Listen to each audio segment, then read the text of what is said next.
Now you have some time to look at questions 1 to 6.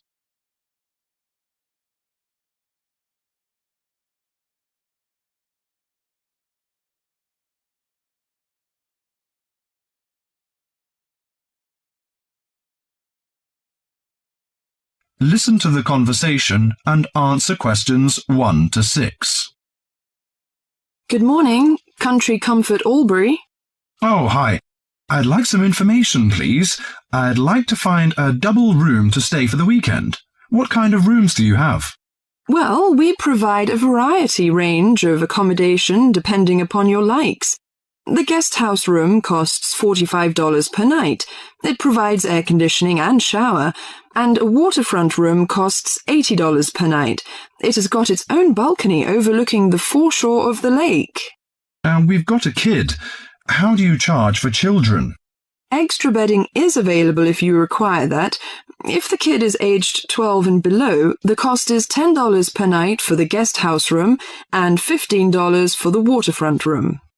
Do you have a swimming pool, tennis court, or something like that? Yes, we've got a swimming pool, which is free for all the guests.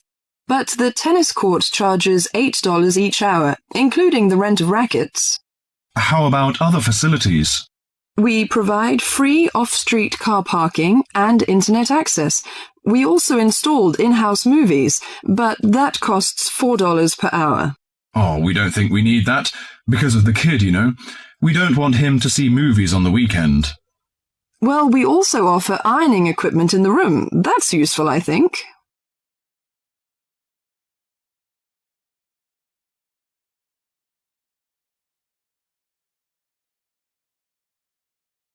Before listening to the rest of the conversation, you have some time to go through the questions 7 to 10.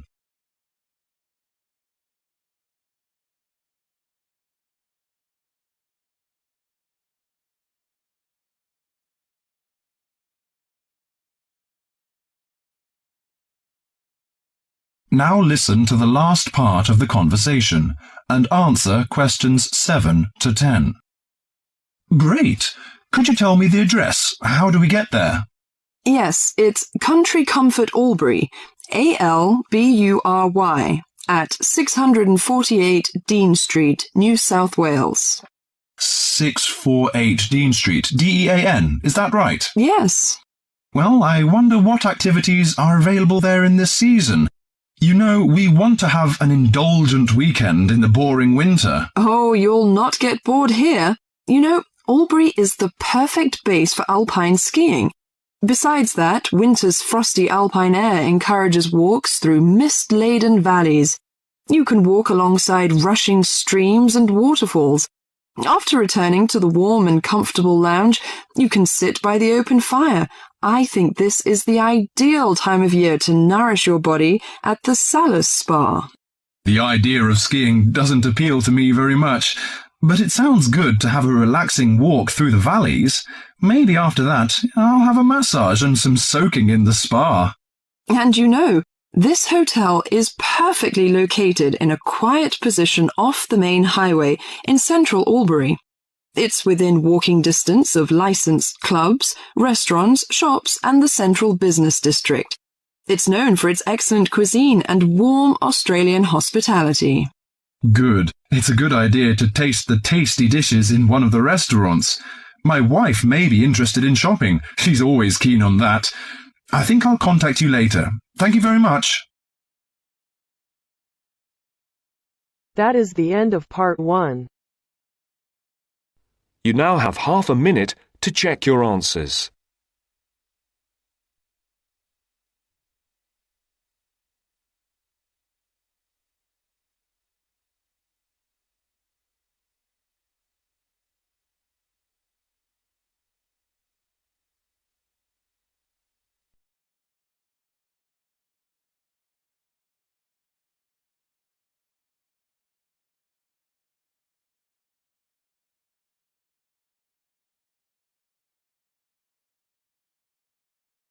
That is the end of part 1. You now have half a minute to check your answers.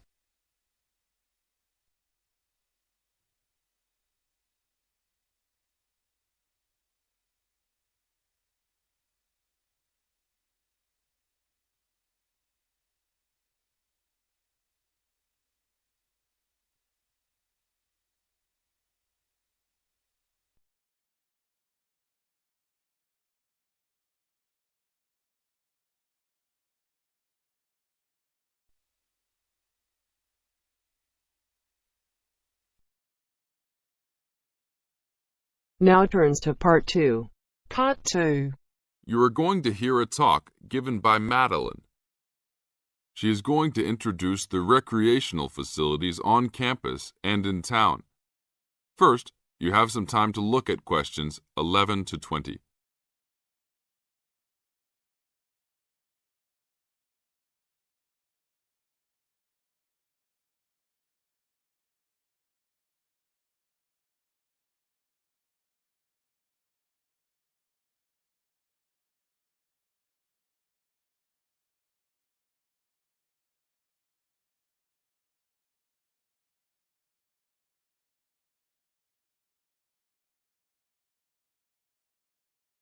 As you listen to the talk, answer questions 11 to 20.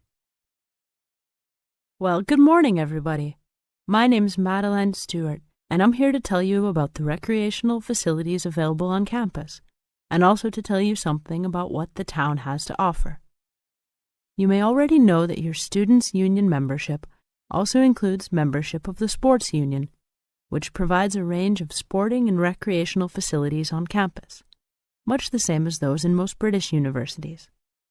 The sports union has football, tennis, and cricket teams in local competitions. And really, most sports are catered for in some way on campus, even if they're just social matches. In the building itself, there are fitness classes and a full gym, including weights. The sports union can also provide cheap tickets to some major sporting events. And to keep you up to date with everything available, there's a weekly newsletter distributed around the campus. You should check this to find out the names and phone numbers of the contact people for each sport or activity you're interested in. Yes, did you have a question? Yes, apart from what you've just said, does the sports union offer individual help in any of its activities, for example, in getting fit and healthy? Yes, we do. The sports union has a fitness assessment clinic every Friday, staffed by the resident sports trainer, who can provide advice on the best program for you and refer you to various charts. I'm sure you all realize that for any medical assessment or health problem, you should go to the University Medical Service. The sports trainer can also advise you on a suitable training program using the weights. And now on to Ashbury. For a town of its size, Ashbury has some unusually good leisure and sporting facilities, most of which are near the center of town and easily reached by bus from this campus. There's a new, well, almost new, Olympic-sized swimming pool. That's not quite in the central town area, but it's only a 5-minute walk from the bus stop. Above the pool, there's a high-tech fitness center that any of you more serious fitness lovers would need to check out. Then, in the center of town, there's a sporting complex called the Anderson Center, which contains squash courts and facilities for a number of other indoor sports, such as basketball. And just around the corner from the Anderson Center, in the main street there, is an indoor bowling alley. All of these facilities are listed in the weekly newsletter, so I encourage you all to look through it and... That is the end of part 2. You now have half a minute to check your answers.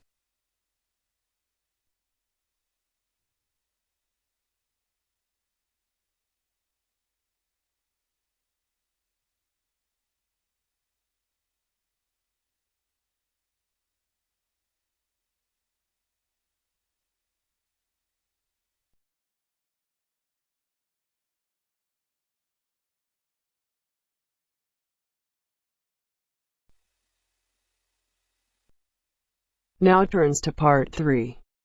Part 3.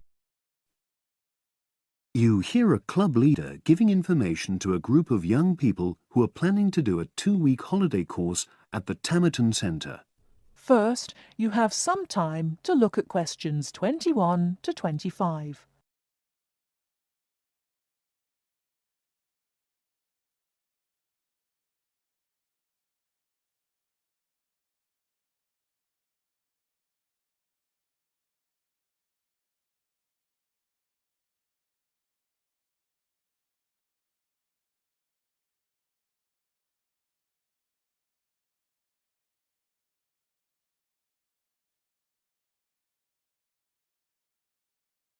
Now listen carefully and answer questions 21 to 25. Hello, everyone. I've been asked to talk to you this afternoon about next month's trip to Tamerton Study Center for the 2-week course. Now, some of the things I'm going to say you may have already heard or read about, but I think it's important to emphasize a few key points. First of all, it's worth reminding you why Tamerton was set up in the first place, in the late 1960s.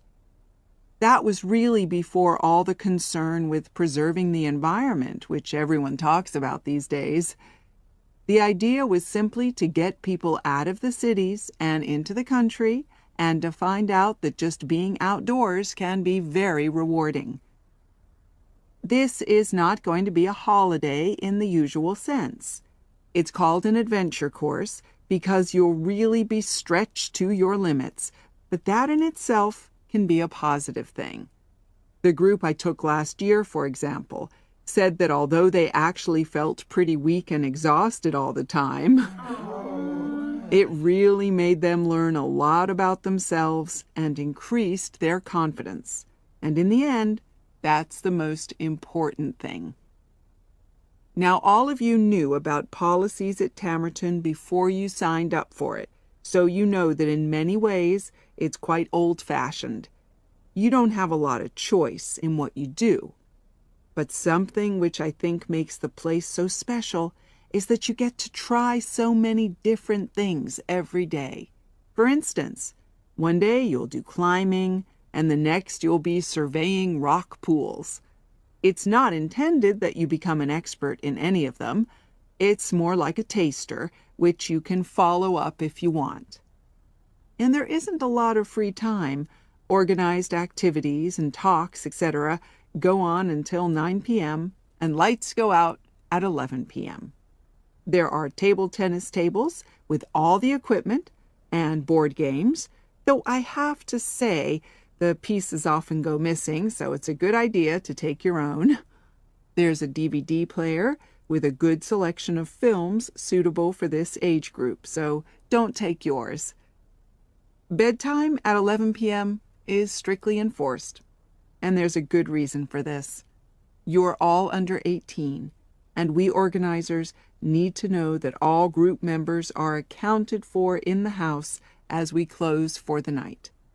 And of course, you'll be so exhausted anyway that you'll be too sleepy to want to cause any trouble.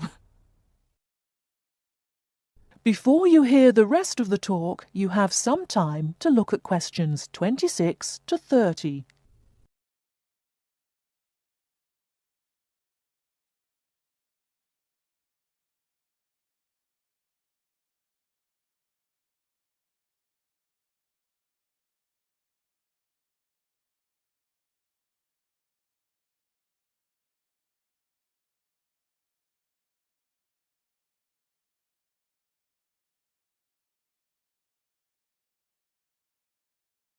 Now listen and answer questions 26 to 30.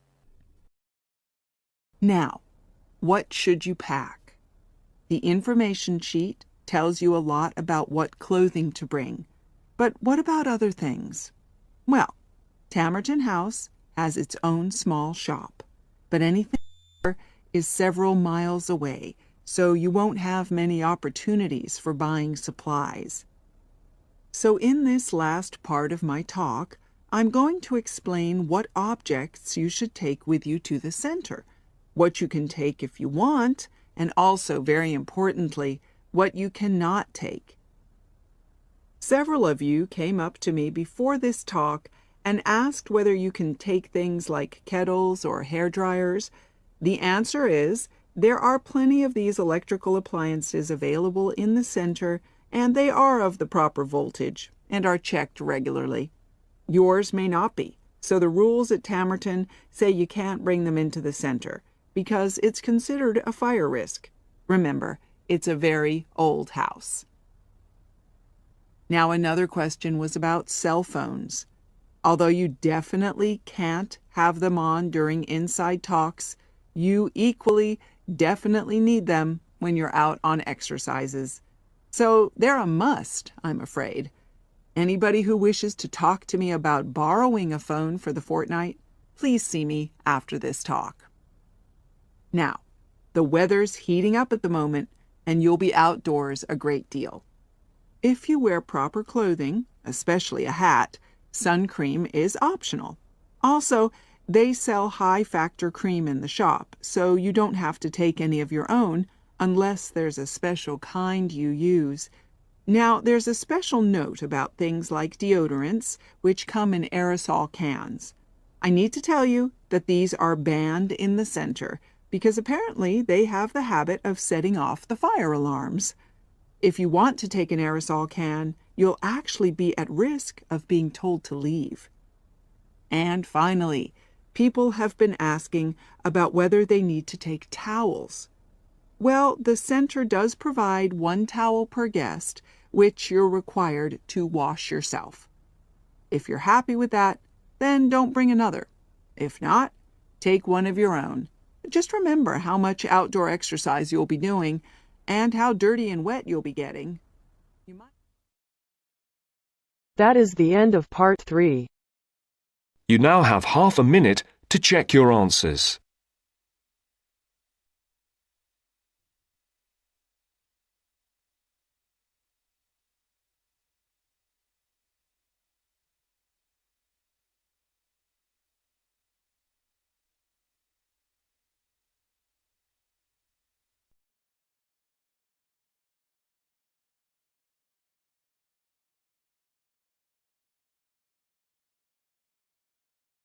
Now turns to part 4. Part 4. You'll hear a lecturer talking to students about sport in Ireland. First, you have some time to look at questions 31 to 33.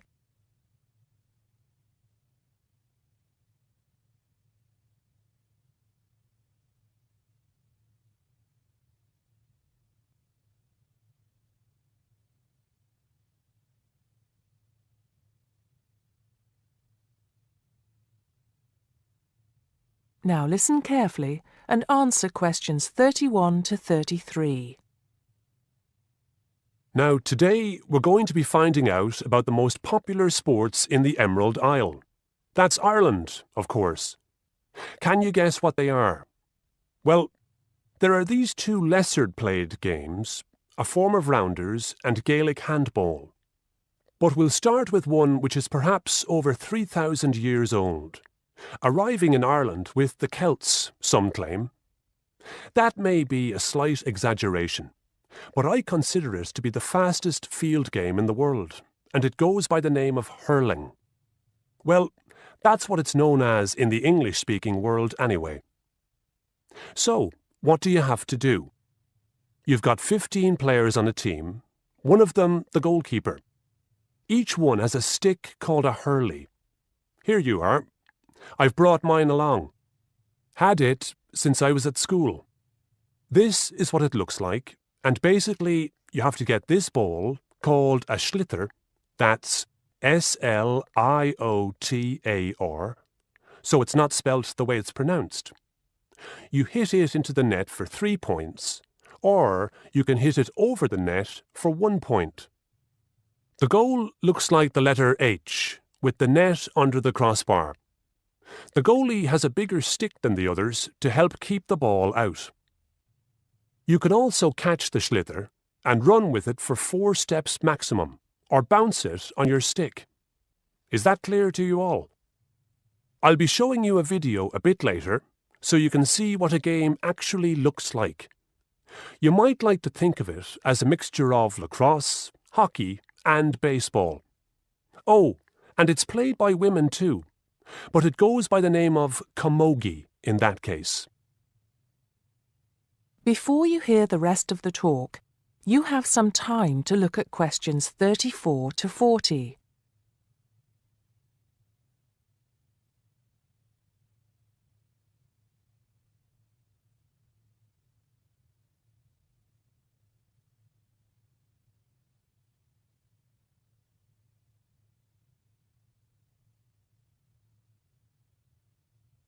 Now listen and answer questions 34 to 40. I'll give you a bit of the history, shall I now? Generally, the golden age of the game is considered to be the 18th century.